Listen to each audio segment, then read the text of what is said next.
گوجری زبان میں اپڈیٹ سنیے۔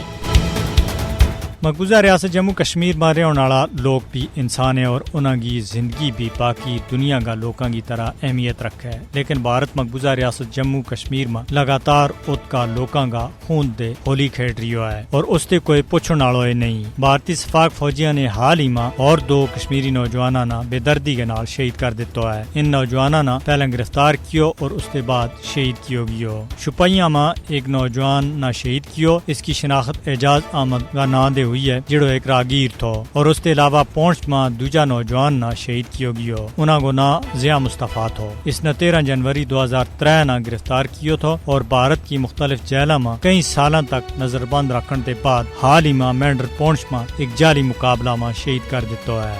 بھارتی قابض فوج نے پچھلا 6 مہینہ کے دوران 117 کشمیریوں نے شہید کیا ہے، جبکہ 1989 دے ہون تک 95,875 کشمیری بھارتی ریاستی دہشت گردی کا نتیجہ میں شہید ہو گیا ہے۔ مقبوضہ کشمیر میں لوگ بڑا نازک دور دے گزر رہا ہے، بے دردی کے نال لوگوں نے زندگی دے محروم کیے جا رہی ہے، لیکن عالمی برادری خاموش تماشائی کو کردار ادا کر رہی ہے۔ کیا عالمی برادری مقبوضہ ریاست جموں کشمیر میں ریاستی دہشت گردی تے بھارت کا ہاتھ نہیں روک سکتی؟ کیا بھارت کے خلاف بین الاقوامی قوانین کے مطابق کارروائی نہیں کی جا سکتی؟ مقبوضہ علاقہ میں عوام نازی حراستی کیمپاں دے بھی زیادہ برا حالات میں زندگی گزارن پر مجبور ہے، کیونکہ 10 لاکھ تے زیادہ بھارتی فوجیاں کی وجہ دے جموں کشمیر دنیا کی سب سے بڑی جیل میں تبدیل ہو گیا ہے۔ کشمیری بھارتی مظالم برداشت کر رہا ہے اور آخر یہ کد تک کرتا رہے گا اور دنیا کد انہاں کا حقوق کی گل کرے گی۔ ضرورت اس گل کی ہے کہ بھارت نہ واضح طور پر یہ گل دنیا نے کہہ دینی چاہیے کہ کشمیر اس کو اندرونی معاملہ نہیں ہے بلکہ ایک بین الاقوامی مسئلہ ہے۔